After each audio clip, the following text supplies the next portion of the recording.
Welcome back and thank you for staying with KTN Prime. Now let's dive into a conversation. We'll be talking about the Israel-Iran conflict that has escalated over the weekend. And joining me for this particular discussion, Dr. Edgar Githua, who's an international relations and peace and security expert, far right. Good evening, Dr. Thank you so much for having me. Karibu Sana. Next to him, we have Francis Maina, a security consultant. Good evening, Karibu Sana. Good evening, Madam. How are you? Great. Thank you for asking. And we'll be joined by Professor Macharia Munene virtually, who he is an history and international relations professor. Good evening, Professor. I hope you can hear me clearly. Thank you for making time. Thank you very much. I can hear you very clearly. Okay, perhaps let's start with you. Help our viewer understand the recent direct confrontations that we have witnessed between Israel and Iran. And as you do that, how is this latest escalation differing from the historical shadow war? Well, this confrontation has been long coming because the signs were there all the time. Israel kept on saying that it will not allow Iran to develop some capacity, particularly nuclear capability. And President Donald Trump is of the same mind. And from 1979, when the Iranian Revolution took place and overthrew the Shah, there has been that tension. The United States on one side, the Iranian on the other side, and the Israelis on the side of the US. So it was coming. The question was when. And the fact that it has happened this time in a very devastating way to both countries, because none of them is doing very well, although the Israelis appear to have a slight upper hand, but it's also getting hit very hard. So it is not what some people might have thought. Another way of looking at it, maybe Israel needed this to divert attention from Gaza, because it's been getting some very bad publicity on Gaza. And this looks like a good encounter, that Iran is a strong country, is a big country. It's not like helpless Gaza Palestinians who are stuck. So Okay. it's also another diversion. All right. Dr. coming to you from what Professor has said, clearly it's been a long time coming. Yeah. But also, Iran has accused the US of being complicit of Israel's attack. The US has denied these allegations. From where you sit, do you think that this escalation was fueled by external influence? Okay, thanks for your question. Thanks for having me. I don't think it was fueled by external influence. The Iranians, and I'll piggyback on what Professor Macharia has said, from 1979, when Ayatollah Khomeini then took power, immediately Iran cut ties with Israel, and because of the Palestinian issue and all that. Yeah. But other than that, over the years, successive presidents under the Ayatollah's regime have been on record saying that they want to wipe out Israel from the map. And a case in point is President Ahmadinejad in 2007, 2008, 2009. He said, when they developed the Shahab-3 missile, there was a missile there, Shahab-3, they said the moment they are able to acquire the bomb, they will wipe out Israel from the map. So Israel has lived with that fear all this time, knowing that Iran wants to wipe them out. And then if you look at what Iran has done, Iran has surrounded Israel with proxies who fight its wars. We're talking about Hamas, Hezbollah, the Houthis. Yes. So with all these, Israel fighting battles on many fronts, not only confronting a possibly nuclear-armed Iran in the future, but with Hezbollah, Hamas in its flanks. So Israel has lived with this fear. So like Professor is saying, this battle or this clash was a long way coming. Okay. So external influence, if you ask me, I do not see it. This is a nation state trying to protect itself because of a threat, a credible threat that the other one, has voiced. If someone wakes up and tells you, if I get the capability tomorrow, I'm going to come and kill you, you do something about it. So this is a preemptive strike. For me, I'm looking at it as from that perspective. This was just a neorealist preemptive strike of one nation state trying to prevent the other one from annihilating it. That's the lens I'm going to use. So all this is all about nuclear? This is about Israel defending its right to existence. Okay. And trying to prevent Iran from acquiring nuclear weapons, because it is unsure if Iran acquires nuclear weapons, it will not give those weapons to Hezbollah and Hamas. And what will happen to Israel then? Because these are groups, these are non-state actors who do not have the inhibitions of a nation state. So they are going to use them. So from that context of a nation state defending itself, that is how I'm looking at this latest round of conflict between Iran and Israel. Okay. Maina, coming to you, I mean, Iran has threatened to leave the Nuclear Non-Proliferation Treaty, which it ratified in 1970. Let's look at the implication of this. Could this trigger, perhaps, a nuclear construction now that Israel has hit at Iran? And what is the ripple effect globally? Could it equally trigger war? Precisely. Let me start from my own personal historian perspective. Okay. In 1952, the British were the rulers of that area of Iran and the other countries. They pushed the overthrow of the then leadership, and they installed a king called Shah Reza Pahlavi. The Shah ruled for 37 years until 1979. He completely used all the finances of oil to make happy the Western world, British, French, Germans, Italians, Americans, Canadians, and people lived below the poverty line. In August 1979, they revolted for 2 months from June. By August, the Ayatollah Khomeini, who was in Paris, came back to Tehran, and Shah went to Cairo. Shah died 2 years later, 1982. The Americans and the West, they have never forgiven the Ayatollahs for removing them from one of the biggest countries in the world, holding natural gases reserves and oil reserves. So they put it on sanctions in 1979. Then in 1980, they instigated the war with Iraq, which was fought for 8 years. It went to a stalemate. The countries surrounding, they came to an agreement. Arab Muslims, they agreed very fast, and the war ended. Iran went to the backdrop of redrawing its life on sanctions. Iran has developed all what it has from its own technological educational institutions, without the Americans, without the Soviet, without anybody, through academic education. And you see the threat seen by the West. They believe if Iran becomes so strong without sanctions, it will be the superpower of the Middle East.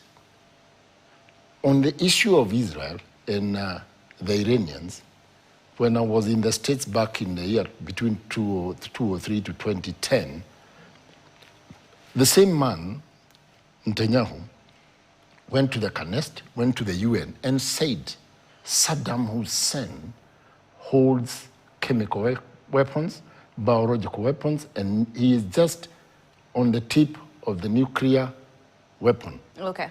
American went and they lost about 10,000 young men and women. Okay. They found nothing. After investigation, there was nothing. It was a hoax. They went to Syria. They put in the HTS from 2010, 2011, after the Arab Spring.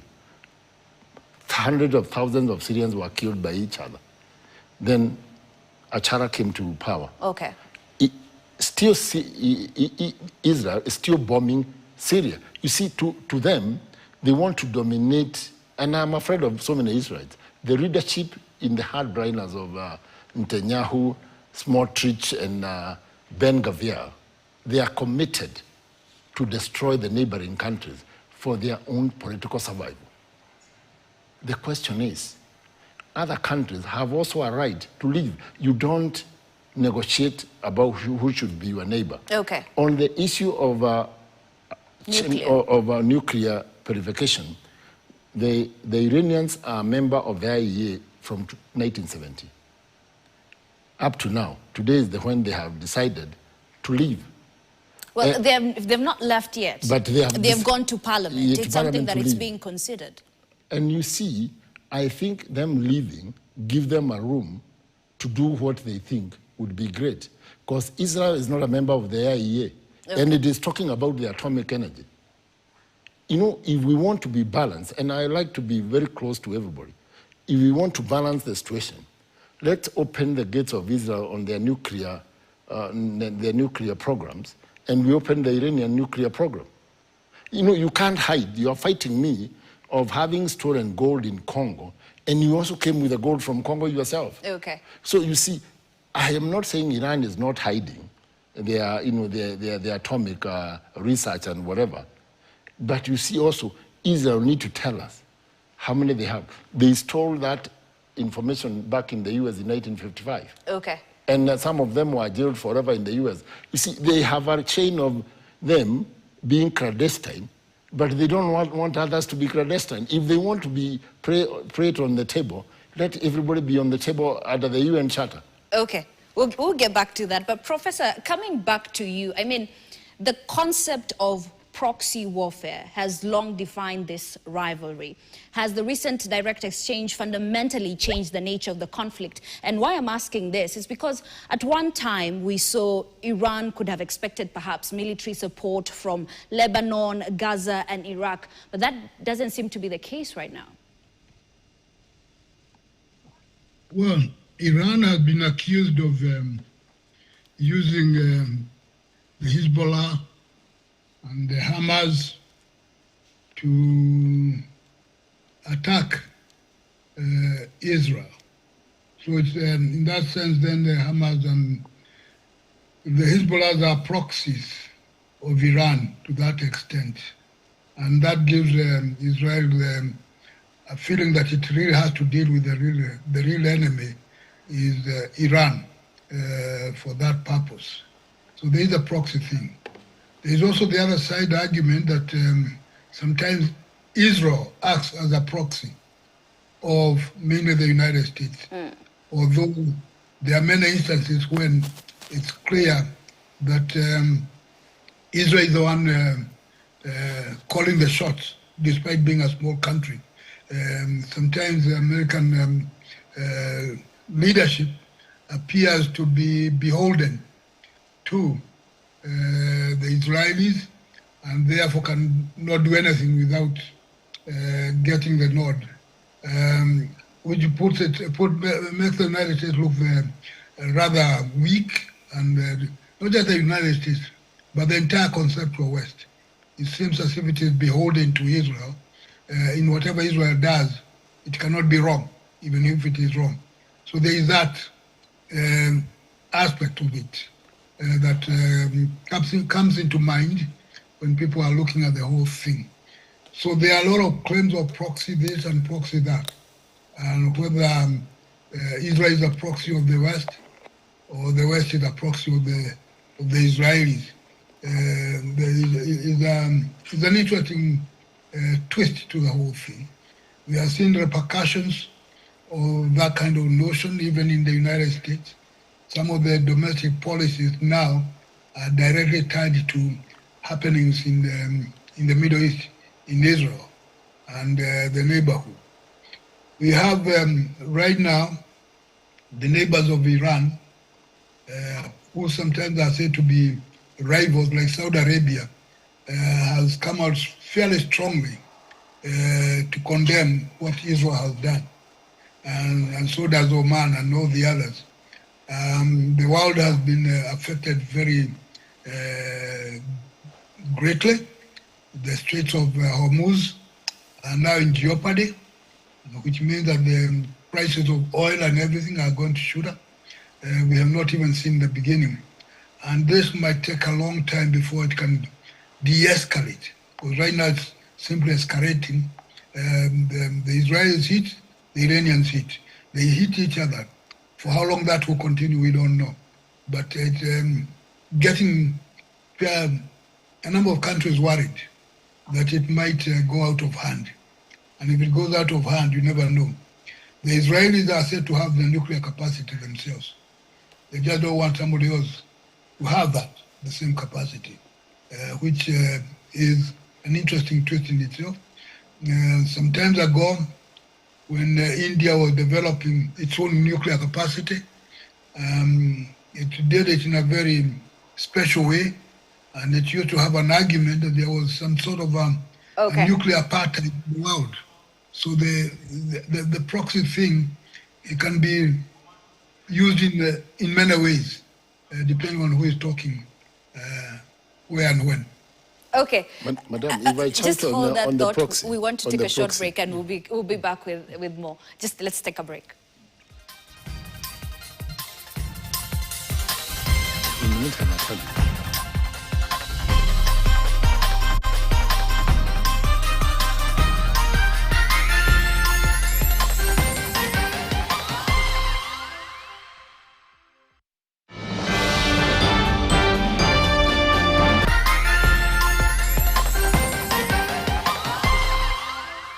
Welcome back, and thank you for staying with KTN Prime. We continue the conversation. Professor Macharia Munene, Dr. Edgar Kithua, and Francis Maina are still here with me. And perhaps, Daktari, coming to you, picking up from where the prof left.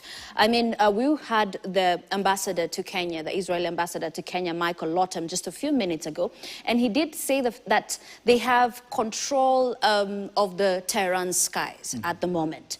Let's talk about it, and picking up from what the professor talked about it, from a pure security and military standpoint. How do you assess the capabilities in terms of vulnerabilities of both the nations if they continue with this, now that we are seeing Tehran's chances of retaliation sort of crippled?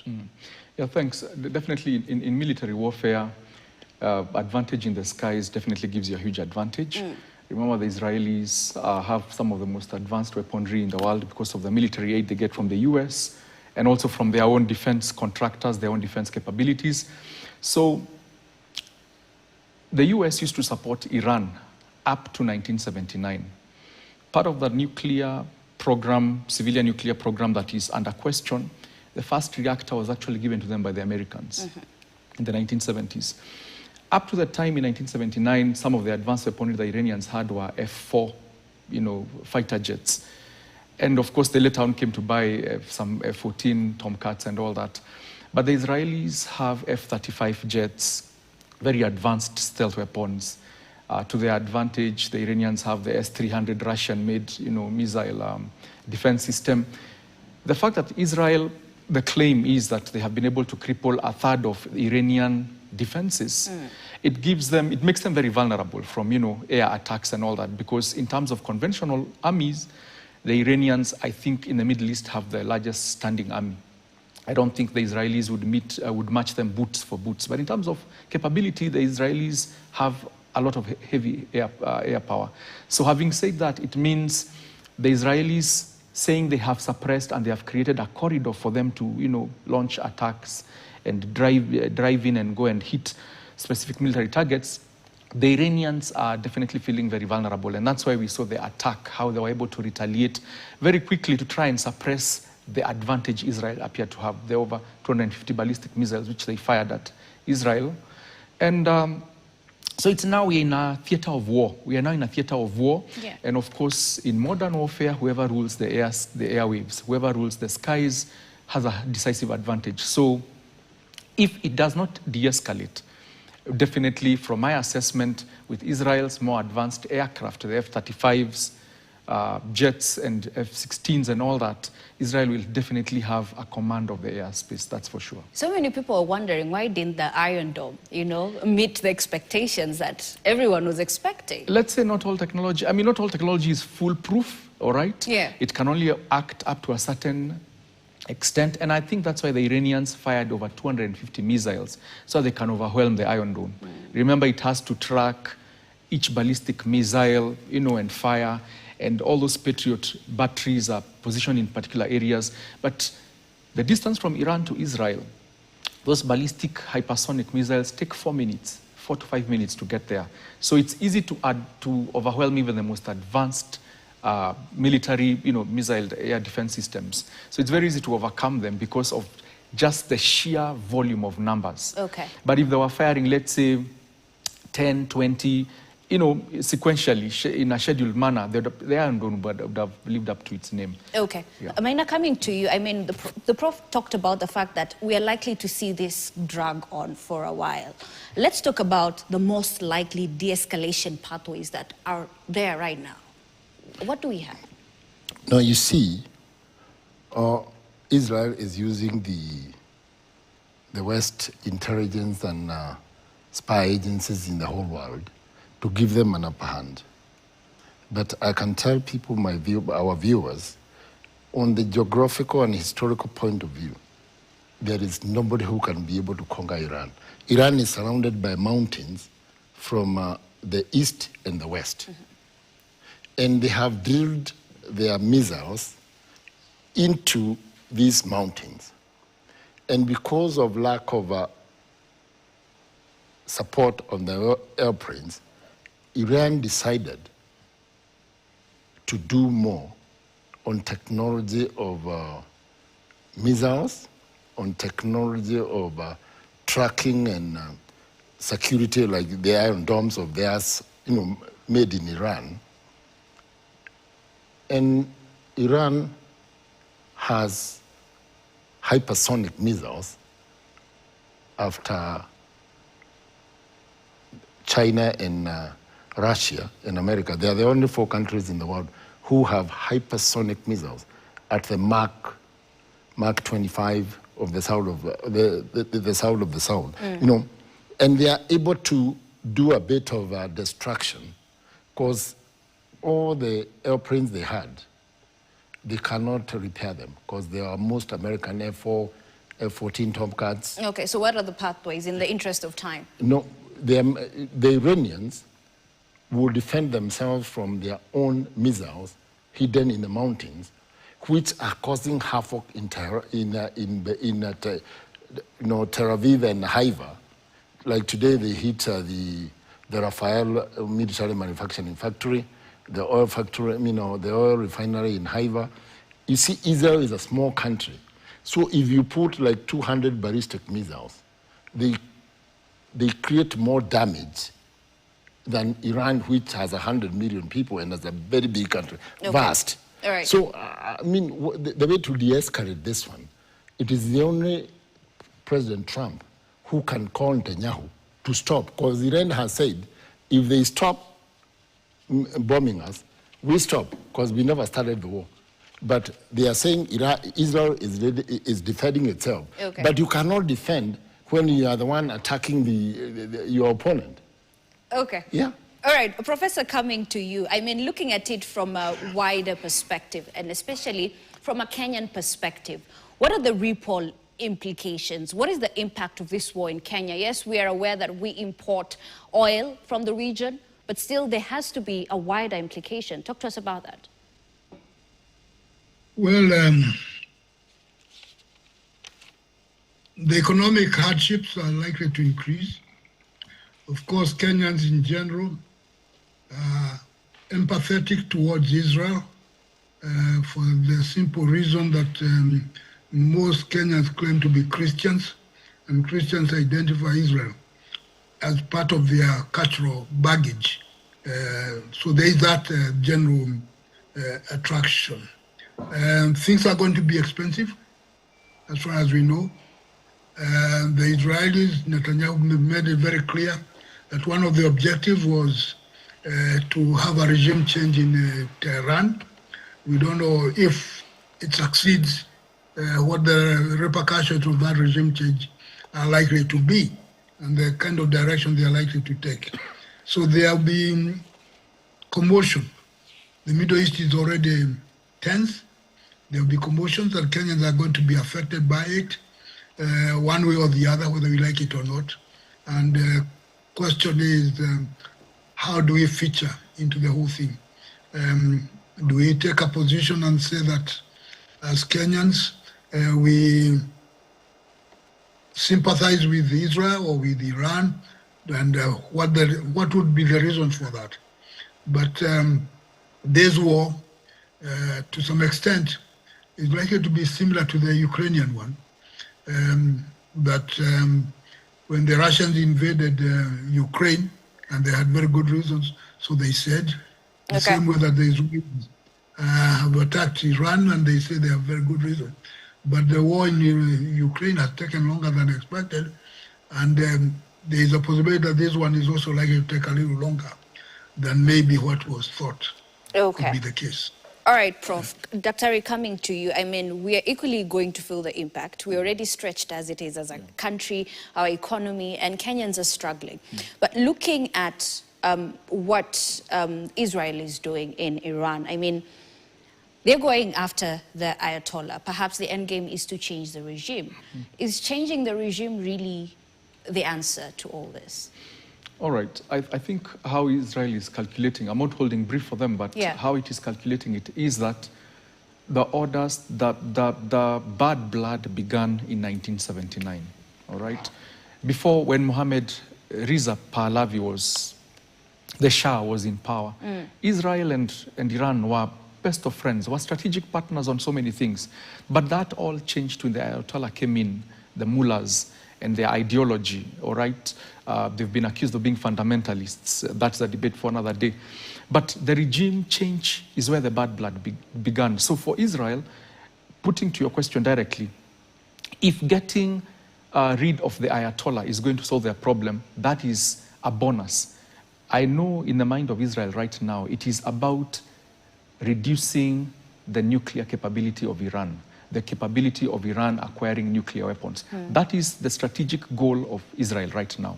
Whether the regime change occurs or not, that will be a bonus for them, because that would mean that the new regime that comes in may, number one, comply with IAEA demands.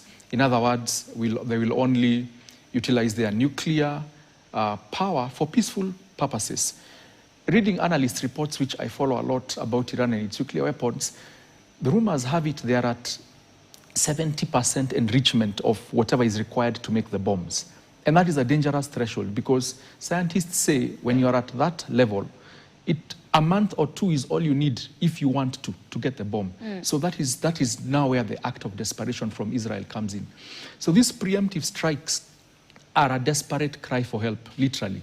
Because if we allow them to get the bomb, they might annihilate us. That's where it's coming from.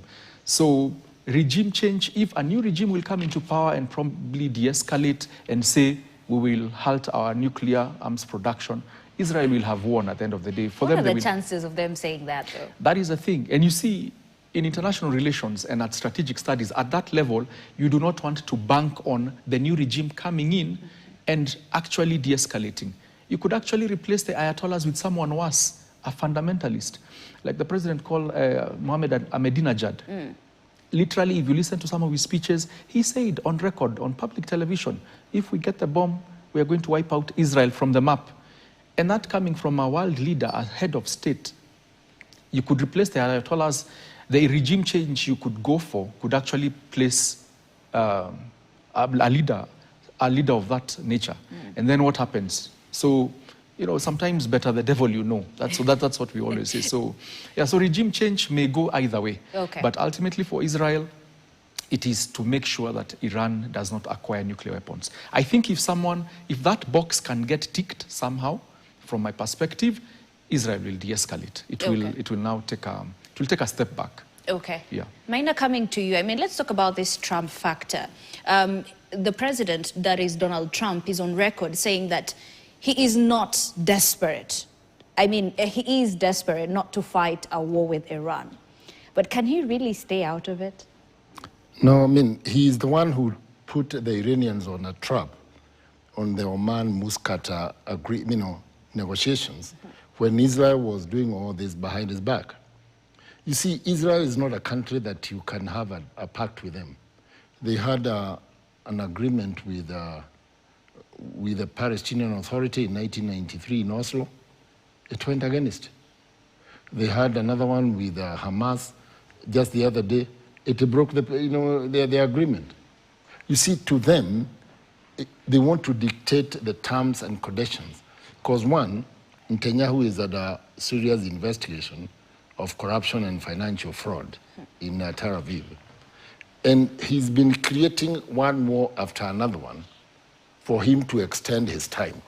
He's having people like Smotrich then Gavial. People who came from Ukraine, from Austria, from Belarus, they are Israelites, yes, but they are not born in that country. They have armed all the settlers. They go shooting the Palestinians. Do you think if Iran fought 8 years with Iraq, Iranians are not wealthy, but they are committed to defend their integrity? And I can tell you for free, without fear of contradiction, Islamabad is standing with Iran because it is the next country with nuclear weapons and proliferated. So if they fight Iran and they win, they'll go to Pakistan and say, no, Pakistan cannot have nuclear weapons and it's not a part of the IAEA. Okay. So you see, the whole thing Netanyahu is working on is to pull America to a war. And if America today goes to another 3 trillion war today, America will be broke. They're already at 37 trillion debt. So it is up to Donald Trump to come out of the samba and to stop having this Mr. Yes and tell him to call Netanyahu to stop that madness of Middle East. Because by yesterday, the oil had risen to about 10%, from $75 to 85. 10% of the Rad and Brett and the New York Lights. It had gone up to that level.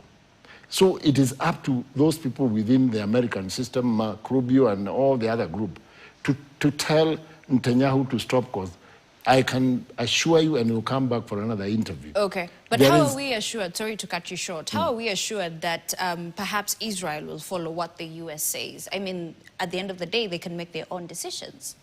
So even as perhaps, as you claim, US should tell Israel to stop it, but Israel can make their own decisions at the end of the day, right? Exactly, and that's why they are making that long decision. And that's why Iran has also said they have also the right, even Russians, Putin called them and told them they should try to de-escalate. And they said, we never started the war, and we have enough missiles in our silos, and we shall throw them as much as we can.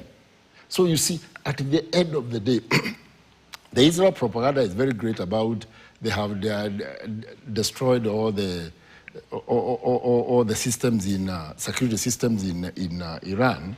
But if the missiles are going from Iran to Tel Aviv, Haifa, and the rest, please don't tell me that these people, they have been defeated. If Israel has a rain on the skies, it will be seeing these missiles being launched in Iran. So it is just a propaganda war, and I'm not fighting for Iran. I'm fighting for mankind. Israel should also respect the poor, the rich, the white, the black, the yellow. They should.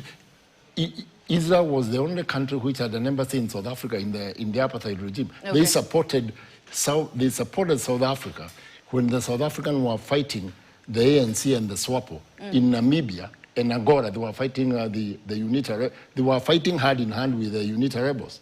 So Israel has been against, the freedom of people. They would like to colonize people. They take other people to be the Germans who took them to the concentration camp. Okay. It is not us, and they should understand. We're also sympathetic with the people who were taken to the concentration camp. They should either go to Germany and have an agreement with them on what happened. The other people in the world want to live in peace and equality. We might be poor like a country like Burundi. Okay. They want to live in their poverty. Don't come and try to dictate the terms that you must have a king, you must have a queen. They should sort out their problem. They should there is a UN resolution of 1967 whereby the Palestinian state should be the 1967 borders or the 67 war. So they should just come up and have this issue sorted out. It's about the Palestinians. That's why they are going to Iran, so that they can be bombing Gaza and killing people and nobody can come to notice. Okay, Dr. Before I go to Professor, perhaps you can add your word on this particular issue of the US. They're likely to play a big role in either de-escalating or escalating the conflict. What are the chances? Yeah, definitely. Number one, to your question, yes, the US, all nation states act in their own interests. So it does not mean that if the US tells Israel de-escalate that they will listen to. They will definitely do a cost-benefit analysis and ask themselves where our interests served. The US does have a big sway in terms of helping Israel, or let's put the word, in convincing them to take a peaceful path. For example, the negotiations that were being held. The US could reach out to Israel and say, look here, we are on the table with Iran, and these are the things we are talking about. Kindly try and see if you could de-escalate. Give peace a chance. Of course, all of us want to give peace a chance. But ultimately, regardless of whatever negotiations are taking place in any place of the world, Israel is relying on its intelligence apparatus to tell it what are the Iranians doing. Because it is not the first time that the Iranians have come to the negotiating table, and Natanz, Isfahan, Bushehr, they are still proliferating. They are still, you're talking about peace and slowing down the nuclear production program, but those reactors are still working. So Iran has been duplicitous for many years. But Professor, let me ask you a question. If you want Iran to go by the rules of IAEA, let Israel put its nuclear warheads on the table. You can't come and dictate to me how to wear a suit when you are dressed in jeans, like me. So I have to give you, if we want this thing to be level playing ground, even Israel, we don't know what it has. So it's an issue of the pot calling the kettle black? Yeah, of course. Okay. So we need all these guys to come to the table. I'm not supporting Iran on any nuclear warheads because they are useless, they are expensive, and they have only been used twice in the world. Yeah, but you see, now we are pushing a very dangerous person in the world called Kim Jong-un. He said he can give Iranians one of his two, like a briefcase, and go and use it. So you see, we are pushing the world to a way the issue is, we need... I think the issue at hand is, for the years that Iran has been a member of the IAEA, and under the treaty, the question is, have they followed what the IAEA states? Have they opened up their reactors for inspection and all this? So where the world grows suspicious about Iran's intentions is that they say this, they come to the table, negotiate and say this, but when the inspectors go on the ground, what they find is different. And I can understand Iran's need of getting nuclear weapons. They feel, number one, Iranians are not Arabs, they are Persians. Remember King Nebuchadnezzar, Darius, King Xerxes. Persians feel they are more superior to Arabs. And Iran's agenda is to be like Frank said here, they want to be the superpower of the Middle East. Yeah. They feel they need to be the leader in the Arab world. Saudi Arabia, United Arab Emirates, Israel, all those countries are... There'll be no fuel for about 30% of the world fuel trade goes through there. There'll be no fuel for about 30% of the world fuel trade goes through there. Then prices of fuel would go very high. The countries that will be shocked is the third world countries. Okay. I had said this on an interview with one of the media, the international media, back in the year 2000, when Trump killed General Hussein Soleimani from nowhere. And what I'm telling you is, Iran has played by the rules. That one, whether anybody would hate me, they went to the JCPOA in Geneva for 3 years on the Obama administration. They signed an agreement. When Trump came, this person, Netanyahu, went to Washington, D.C. Okay. Trump just in 30 seconds discarded it. Yeah. And we went back again to zero. So what do you expect the Iranians to do? They don't trust Trump. They have no respect for Netanyahu. They have to arm themselves. Even me, I would arm myself, because you negotiate with Dakhtari, then Dakhtari goes somewhere, has a drink, then he decides that agreement is invalid. You see, the problem is the inconsistency from Washington and Tel Aviv. So there's no goodwill? There's no goodwill. Okay. All right, I'll let you have the final say, Dakhtari. Yeah, so for me, the big ask here is, if Iranians are listening to this, it's very clear. Just stop the proliferation, open up to IAEA inspection, assure Israel and the rest of the world that you are doing this peacefully. With those assurances, I am telling you, Israel will not feel the need to be threatened. The Middle East will not feel the need to be threatened.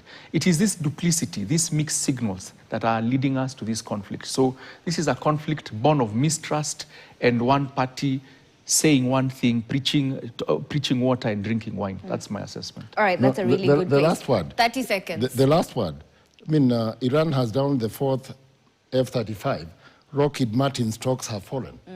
So you see, it is a serious country that it wants to make a dot in the world map, that it will be hard. You see, for this thing to be done, we need negotiators who are people like, Richard Holbrooke of the Dayton Plan, the one who booked the Havana, Yugoslavia, the issues of Bosnia-Herzegovina, and people who have gone like the Red Bill Richardson, the former governor of New Mexico, who dealt with Kim Jong-un's father, Kim Jong-il, and got Americans out of detention. People who are honest. You bring somebody like Whitcock. Whitcock is a New York, large real estate agent, because he's afraid of Trump. He will be cheated by everybody within the negotiation. And that's why we are having all these problems, because the people Trump trusts, they are not negotiators. You need to have people, not your friends. People who you trust and they work for you. All right, that's a really good place to end this conversation. Thank you, gentlemen. Francis Maina, a security consultant, Dr. Edgar Githua, international relations, peace and security expert, and we equally had Professor Macharia Munene, who is a history and international relations professor, joining us virtually. That's how we wrap things up here on KTN Prime. Thank you so much for tuning in. I'm Ashley Mazuri, our sign language interpreter was Pretty Janet. I'll see you tomorrow night. Have a good night.